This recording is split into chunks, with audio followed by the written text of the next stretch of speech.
Good morning, everyone. As far as I can tell, over the last 2,000 years, as we've looked at the different people in the Bible, not us specifically, but as people have over the last 2 millennia or so, I think that we have basically completely underestimated the massive impact and ministry of John the Baptist. I just don't think we have quite been able to connect it all together. Now, that makes sense because he's followed immediately by Jesus, who is also kind of a huge deal, the Son of God, Savior of the world, and all of that. But we tend to greatly maybe not even consider the empire impact that actually John the Baptist had. You see his followers in Ephesus several decades later.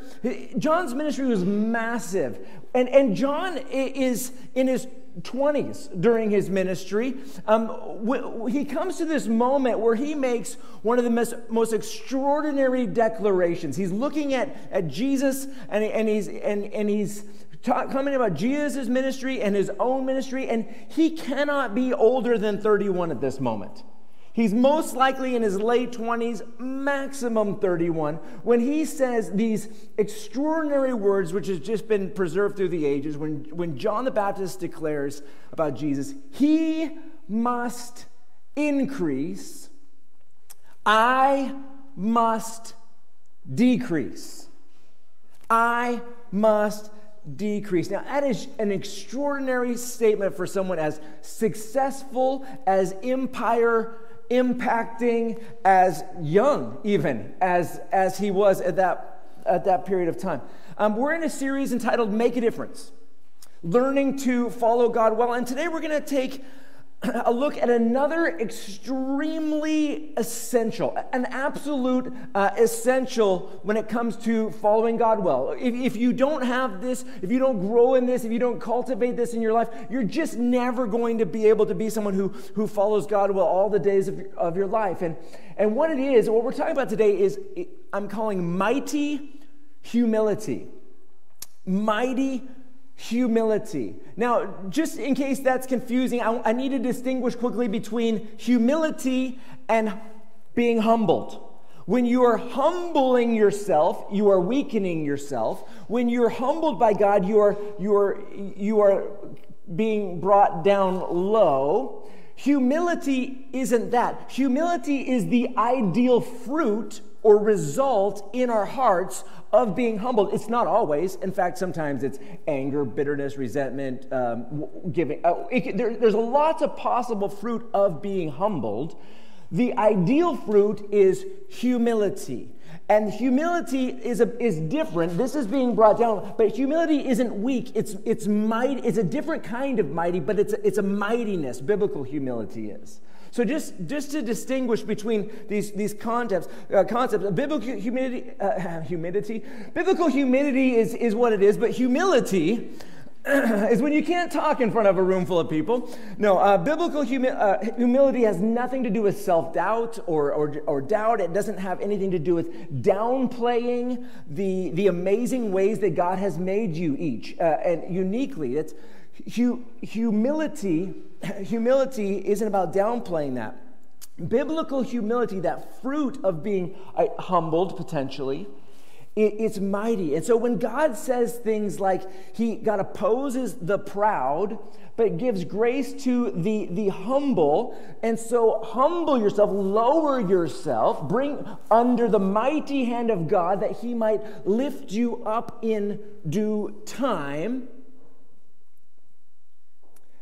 What is required in that moment is there's a fortitude required for this kind of humility that's incredible, a mightiness that's required in that moment. And very few in our generation are strong in humility, are mighty in this kind of humility. So biblical humility is about submitting ourselves under the mighty hand of God, submitting ourselves to God's path for our life, which sometimes is extremely unpleasant for us. Sometimes God's path is humbling, and it can be different than our preferred path for our own lives in any particular moment. Biblical humility is rising above insults, it's rising above stings, it's rising above disappointments along God's path. So much so that we can bless and champion others who are living the path we wish we were living. We get to that point. Okay, again, you look at John the Baptist and you look at him at the height of his success and influence, how he submits himself to God's path for him, which is to decrease, while Jesus' path is to increase. Okay, so that's kind of the brief theological snapshot of what we're talking about today. Again, like I said, we are in a series entitled Make a Difference, Learning to Follow God Well. And as we have been going through this series, we've been looking at three different people, very different people, in three successive generations, each who in their own context, in their own situations, in their own God-appointed lives and whatever, they learn how to follow God well or not, or they're trying to make a difference in their way. So first we looked at a woman named Hannah, and now we're looking at a prophet, a priest, and at this point in our study, actually a former leader. He's still a prophet, he's still a priest, but we're looking at this guy named Samuel, who has now kind of been rejected in his leadership. And over the next 2 weeks or so, we're starting to pick up a focus on this guy named Saul, who's going to be king. Actually, what I'm going to do, we're in 1 Samuel 9 and 10 right now, and we're going to be looking at 1 Samuel 9 and 10 over the next 3 weeks. Today, we're going to be going over the passage with an attention to Samuel. So we're going to be talking about Samuel in this passage. And then next week and the week after, we're going to be looking at Saul and what's going on with Saul in these same two chapters. But anyways, that's kind of where we're going. But one of the essential lessons for following God well is mighty humility. And we're going to watch Samuel work this out today. Okay, so through the eyes of Samuel, 1 Samuel chapters 9 and 10, the basic story is that the nation rejected Samuel and his leadership, and they want a king instead. Samuel was upset about that, and although he has another 35 years of ministry left or so, he's being rejected, and it's a major rejection. So chapter 9 begins with an introduction to this guy named Saul. And chapter 9 begins like this. There was an influential man of Benjamin named Kish. Kish. That's a cool name. Kish, son of Abiel. Not quite as cool, but still, if that's fine. Son of Zeror. If you put a Z in the name, it's always cool. Son of Bechorath. I should probably have pronounced these out loud before reading them in front of you all. Son of Aphiah, son of a Benjamite. I can do that word. Okay, a Benjamite. He had a son named Saul, an impressive young man. There was no one more impressive among the Israelites than he. He stood a head taller than anyone else. Okay, so then that's how the chapter begins, and then we start reading his Saul's story, which we're going to focus on more next week, and we're going to learn about how Saul's father loses his donkeys, and then Saul is on this big hunt for his father's donkeys, and they get to this point where they can't find them, and they decide to ask the seer, this guy that they know about, who ends up being Samuel, what happened to the wandering donkeys. So they get to this city where Samuel is, and then this is where we pick up in verse 15 of 1 Samuel chapter 9. Now, the day before Saul's arrival, the Lord had informed Samuel, "At this time tomorrow I will send you a man from the land of Benjamin. Anoint him ruler over my people Israel. He will save them from the hand of the Philistines, because I have seen the affliction of my people, for their cry has come to me." When Samuel saw Saul, the Lord told him, "Here is the man I told you about. He will rule over my people." Okay, so we're talking about mighty humility, and the first observation about mighty humility is this. Mighty humility is required for following all of God's instructions. Mighty humility is required for following all of God's instructions. When God asks you to do things sometimes, it can be just humbling. Like if God's like, you need to ask forgiveness from that person. Oh, I don't want to do that. I want to just let it go. Let's just move forward. Let's not. No. And God's like, no, I want you to humble yourself before that person and ask forgiveness. I want you to admit that they were right and you were wrong. I don't like, got another plan up there, God? I'm not sure I like that. Sometimes what the things God asks us to do are humbling. And you think about Samuel here, though. What reason in that passage did God give Samuel for his purpose of choosing Saul? It said, to save them from the hand of the Philistines. He's my chosen one to save them. Okay, Samuel has already been victorious in that. He did that in chapter 7. In chapter 7, Samuel led the nation in a revival which led to this Philistine rout. God thundered and the Philistines were confused. Under Samuel's leadership, Samuel has proven himself able to lead the nation in victory over the Philistines. Samuel, I want you to anoint this guy, Saul here, because he will save them from the Philistines. Okay, ouch, okay? Now, also remember that Samuel was hurt. He's also dealing with hurt and rejection because the nation wanted a king instead of him. And now God is asking him to anoint this other person, his replacement, because of his rejection. God's asking him to see this guy is the one that is going to replace you, even though you still have 35 years left. It's just these kind of stings. And this new guy that he's going to anoint, he doesn't even know how to hear from God yet, right? It's one like, why this guy? In fact, this guy can't even find his father's donkeys. How is he supposed to lead this nation? This is pathetic. And Samuel could be feeling like this, and he could be feeling like, I'm being replaced by that guy. That guy from the tribe of Benjamin, the weakest tribe. I'm from God's tribe. I'm from the tribe of Levi. I'm a prophet. I'm a priest, and this guy's like barely a donkey detective, I guess. I don't know. God, for so many reasons, anointing this guy, just to anoint anybody is a big ask, but this is humbling. Again, with 35 years left, Samuel has to pull a John the Baptist. He has to pull a John the Baptist with his life, with a long time left, where he has to anoint this guy who must increase, and how Samuel must decrease.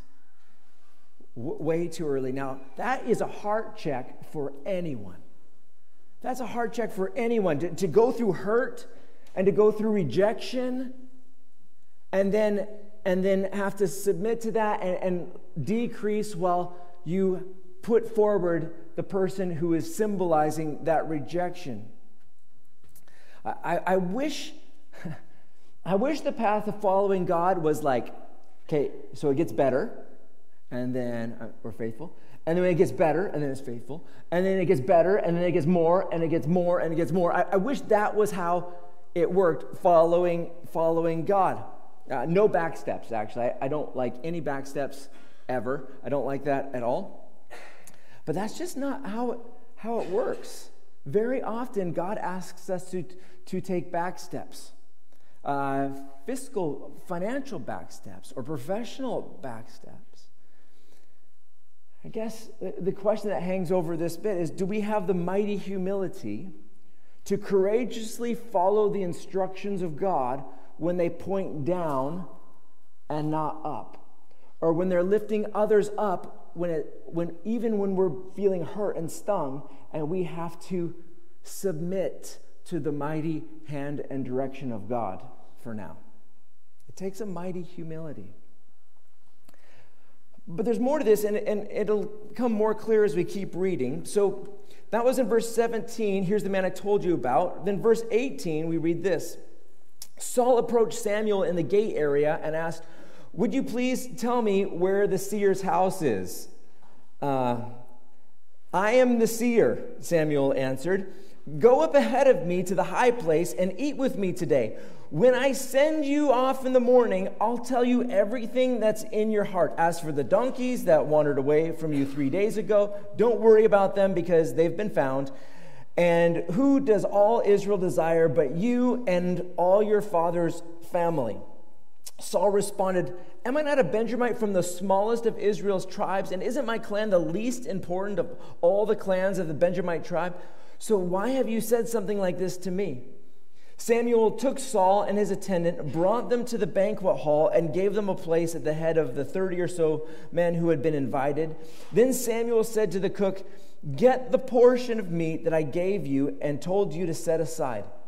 The cook picked up the thigh and what was attached to it and set it before Saul. Then Samuel said, "Notice that the reserved piece is set before you. Eat it, because it was saved for you for this solemn event at the time I said, I've invited the people." So Saul ate with Samuel that day. Okay. This is mighty humility. And I wanted the word mighty in this definition of humility to keep driving home that humility isn't just about enduring down steps. Humility isn't just about like, okay, God's leading me in a path that I don't want to go on. It's not just about enduring when God's paths are different, but it's about embracing God's path. Not just tolerating it, but going for it, but for rising above our disappointments, for rising above our stings, and to be about all in, fully embracing God's plan for us, even if it's a long ways away from our plans. Mighty humility, number 2, is required for honoring people connected to God's humbling plan. Samuel honors and continues to honor Saul. He won't honor the people, he won't honor them, but he chooses to honor Saul. And this is one of the huge reasons why Samuel gets to keep going, making an impact for the next 35 years. Because he doesn't get bitter at God, he doesn't get angry at the course that his life, he's embracing it, he's embracing what's happening even if it's not his ideal. And you just can't follow God well all the days of your life if you're not going to be as all in for his plan for your life when it's going great or when it's going poorly. You've got to be all committed to God's plan, submitting yourselves to the mighty hand of God no matter which direction it's going in order to really follow God well. It doesn't just mean suffer through God's path, but run that path with all your heart, with your greatest effort. Samuel is replacing himself here, and yet he honors Saul, that very person who's at the heart of God's humbling plan for him. He honors him with food, and all he has to do is anoint him. But instead, he does this feast, and he gives them honor in front of all these people. Now, this takes a mighty humility. Do you have what it takes to honor people well when God is rising them up for the roles that you had hoped for yourself? Well, there's more to say on that, and our story continues for a bit. Samuel anoints Saul with oil, and then it becomes more focused on Samuel telling Saul what's going to happen to him to prove that he's the one that God's chosen as king. There's going to be 3 signs, and we'll look at that in the next week or two. But after hearing about the 3 signs, we're down in chapter 10 now, we get to verse 7. And in verse 7, we read this. It says, Samuel's talking to Saul, "When these signs have happened to you, do whatever your circumstances require, because God is with you. Afterward, go ahead of me to Gilgal. I will come to you and offer burnt offerings and to sacrifice fellowship offerings. Wait 7 days until I come to you and show you what to do. Wait 7 days until I come to you and show you what to do. This might be a little bit more of a specific version of our last point, but number 3, mighty humility is required for helping your unwanted replacement succeed. Samuel's going to meet with Saul, and he's going to come and show him what to do. Now, before moving to Scotland, I wasn't born here. Sorry if that wasn't clear. Surprise. My thick West of Scotland accent, I've hit it well. Anyway, so before moving to Scotland, I worked at this church in Seattle. And one of the 2 things that I did at that church is I worked to restart a young adults ministry, 18 to 24-year-olds. And in 18 months, we took it from 6 people to over 100 people. And I guess if you want to know the secret to young adult ministry, besides praying hard and teaching the Bible and great worship, it's free pizza. That was right at the heart of the secret to success. This is totally off topic. I was given a $10,000 budget for this young adults ministry. If you're doing young adults ministry here, not a chance. And so I spent $5,000 on hiring this band and $5,000 on free pizza. It drove the leaders of the church crazy, but it worked. And back to the preaching. So, where am I in the notes? I'm here. Pray, free pizza. I got it. So, to me, when looking at that time in my life, I'm 24, 25, 26. I'm in that zone, and I thought of that as, and it was a very confirming ministry time in my life to see, okay, great, God is using me. I'm able to practice teaching. I'm able to practice leadership, and God is with me. And okay, He really has. I'm not making this up. He's gifted me to be able to lead people and to make progress. And then when the time had come to move to Scotland, I was part of being able to meet my replacement and to see the guy who was chosen to follow me in this young adults ministry. And shortly after he took over, I was able to check back in and just kind of see what was going on. And the ministry had dropped from over 100 to about 35 people, and it kind of stayed there for years. Now, in my youth, I thought of it as a double confirmation. That's what I thought of it at the time. I'm going to say in my youth, but really it was in my pride. And this is bad pride. In my bad pride, I thought of it as a double confirmation. Like, this just confirms that God's hand is with me, and that I've got this, I'm teaching and I'm leading, and when I lead, it goes up, and when other people lead, it goes down. God's with me. Tick. Okay, great. So I'm not thinking of it. I am kind of thinking of it that way, right? And you might say, like, okay, that's fine. I see that, Brian. There's some confirmation. God confirms things, but I know my own heart, and it wasn't all good and wonderful that way. I thought I was winning, and this is the trickiest thing about talking about humility, because we all think we have it. I thought I had it. I think I have it now.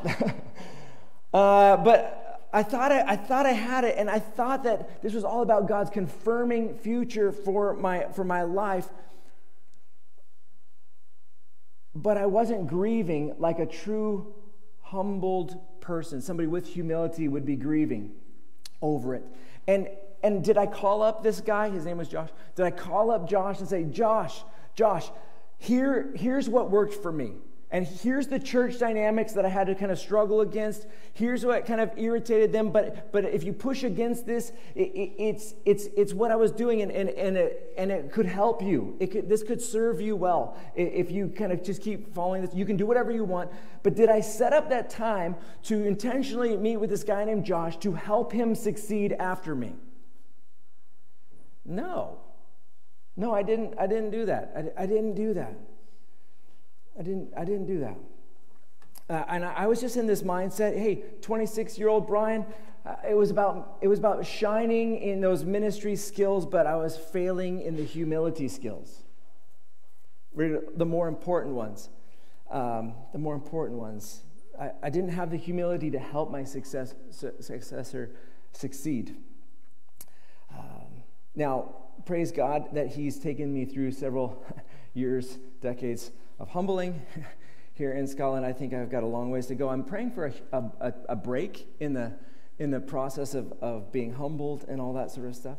But what I'm saying is that it's so easy at any moment of our life to think, I'm doing okay in the area of humility. And you're like, okay, it's not a big deal. That's not one of the things that I'm struggling with right now. I have enough. But then the question for myself is, do I? And for us is do I? And then the real challenge is showing and modeling humility when you're insulted. It's modeling humility when there's rejection going on. Are you still humble then? Are you still wanting the best for people then? This is not true, but had it been, what if... Okay, I think I'm good. So what if I'd been unfairly fired? I know. Well, let's say I'd been unfairly fired. I think I need some water, Peter. Can you help me? I'm dying. So let's say I'd been unfairly fired, and then they brought in this guy. And let's say he's younger, which he was, and better looking, which he probably was, and all this amazing thing, and all that kind of stuff. If they bring in this guy after being unfairly fired, thank you, I really appreciate it. Thank you. Okay. Would I have then gone and been like, let me help you succeed? That's the humility check. When you're feeling rejected, when you're feeling unfairly treated, when you're feeling wronged, and yet you still go to the other person to help them succeed. Can you feel that challenge, that heart challenge? I hope you can, because that's what Samuel's going through here. And then, so this happens, and then after that we keep reading down in verse 9. So when Saul turned around to leave Samuel, God changed his heart. And all the signs came about that day. When Saul and his attendants arrived at Gibeah, a group of prophets met him. Then the Spirit of God took control of him, and he prophesied along with them. Everyone who knew him previously and saw him prophesy with the prophets asked each other, "What has happened to the son of Kish? Is Saul also among the prophets?" So point number 4 is this. Mighty humility is required for rejecting potential insecurities. And you're like, whoa, where did this come from, Brian? Rejecting potential insecurities. Now, all of a sudden, Saul is being considered a prophet. It's like, wait, is this guy a prophet now?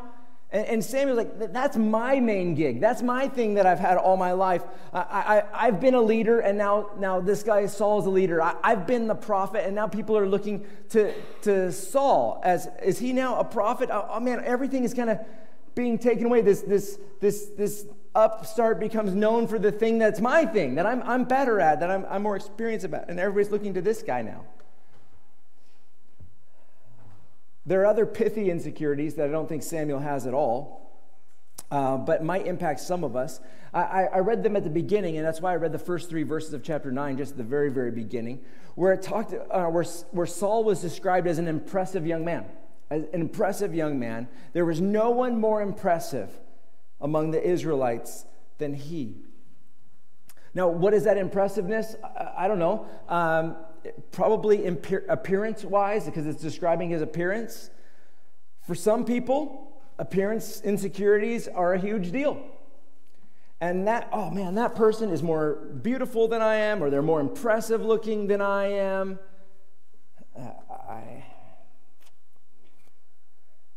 Or maybe that person is more competent than I am.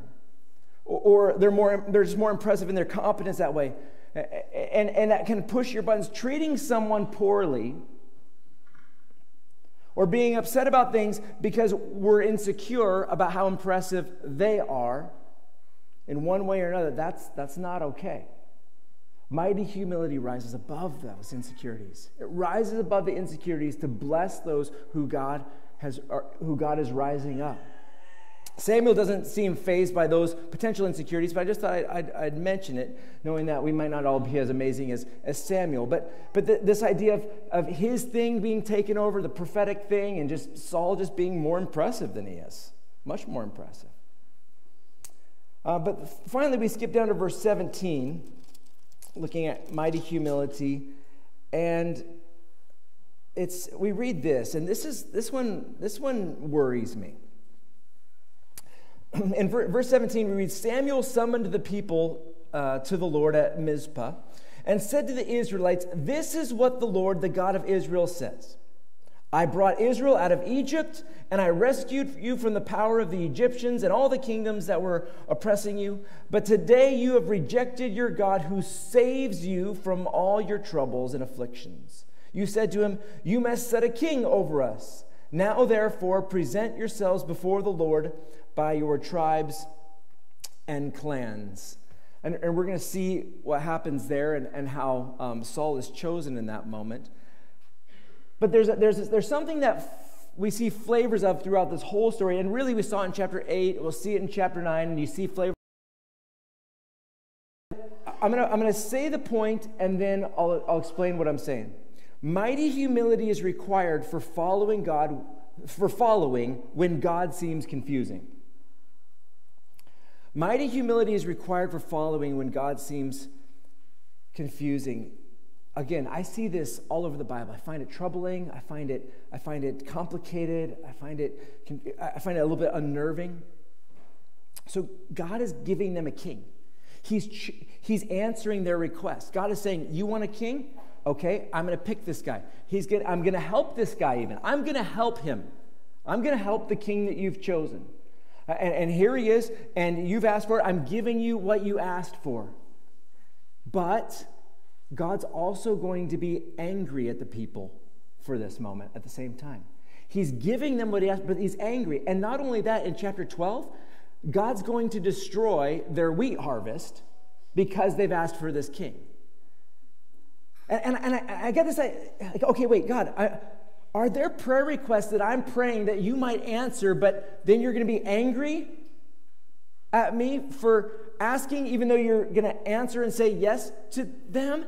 Man, it messes with my head, and there's other stories that mess with my head along the same lines, like the quail thing. The quail thing in the Exodus, it drives me insane. The people are asking God for meat to eat. Okay, asking God, they're whining and complaining, and okay, it's not quite as generic as that, but they're requesting meat, and God does such a massive answer to that prayer that Moses even struggles believing that this is possible. I mean, the Red Sea thing, sure. But that meat for a month for everybody, you can look at it. Moses is like, he has his doubts at that moment. And sure enough, God provides all this quail. He does this epic prayer answer thing, an unbelievable answer to their prayer for meat. But while the meat is still in their mouth, he gets angry and thousands die. He said yes. He hears them. They ask, and then he gets angry, and thousands die. Okay. Another one that is really confusing. In my Bible read-through, I was in Numbers chapter 22, and actually I was in all of Numbers, so I was in the book of Numbers. And I'm reading along, and there's this guy named, we call him Balaam. It's probably more like Balaam. But Balaam. And God says to Balaam, this is the second time. Balaam's like, "I'm not going to go unless God lets me go." The second time these people come, God says to Balaam, "Get up and go with them." God's direct words to Balaam, "Get up and go with them." 2 verses later, it says God was incensed that Balaam was going, and the angel of the Lord took his stand on the path to oppose him. Then there's this like donkey bit, angry, talking, flying, donkey, not flying. And then finally, Balaam sees the angel of the Lord, and the angel of the Lord says to him, verse 32, "I came out to oppose you because what you are doing is evil in my sight. I was like, what? But you said go. God, you said go. In fact, I proved to you the first time that I wasn't going to go unless you said I could go. And then the second time, you actually said go. And then you're angry and you think that this is evil. I find this confusing and extremely impacting my prayers these days. Praying with a mighty humility. A mighty humility. And so I'll be like, God, I'm asking these things. I mean, I'm telling you, my prayers are filled with the phrase, please don't do the quail thing to me. Okay, I'm not interested in the quail thing. God, it is hard enough to follow you. I only want to do what you want done. I'm asking this stuff, but don't be angry with me. I want to be working with you. I want what you want. I'm asking for this, but there's just something complicated when it comes to God who loves us and who does listen to our prayers and who does do above or beyond what we can ask or imagine, sometimes even to his own irritation. He's like, I'm answering this prayer with an extraordinary miracle that nobody would believe, but still, I'm kind of irritated. I suggest a bold praying combined with a mighty, humble praying. Don't back off on your prayer requests. Don't back off for asking for huge things for God.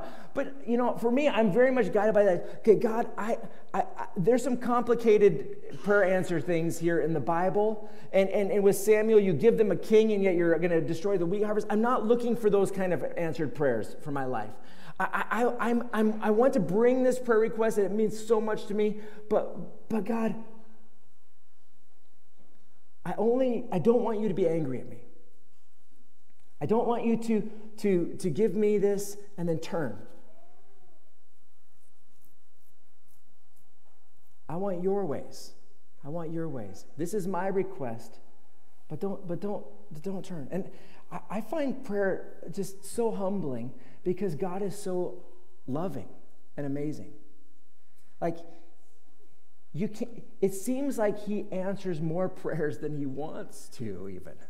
In some of these ways, some big prayers, and it makes him irritated. Now, I'm not saying don't pray big prayers. I'm saying pray huge, pray huge, pray huge, pray huge. I suggest throwing in maybe an occasional caveat, but not the quail thing, right? Not the quail thing. Mighty humility in bold prayer requests. It's humbling to follow God. It's humbling. It's humbling to walk this path. It takes real humility to walk in his ways. But I want to remind you that just humbling ourselves doesn't mean we've grown in humility. We want to humble ourselves with the result being we grow in humility. But they're different. And today is not about humbling as much as it is humility. And how are we doing in those heart check things? Because if we want to make a difference, if we want to follow God well,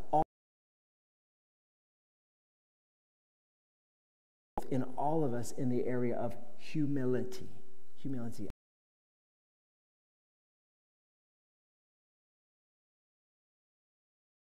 Way. And so I've got one is I want you to identify an area in your life where you have an opportunity to grow in mighty humility.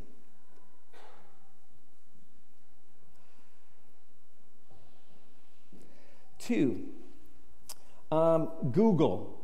It's on the internet. It's this new thing. Google the phrase "best verses about humility." Just Google that. Okay. Click on a link or two. Read a few verses. Just refresh yourself. See God's articulation of the great importance of humility. And number 3, have you experienced being humbled by God? I want you to write a thank you letter for that priceless lesson, and let's see if we can convert that humbling into humility by thankfulness.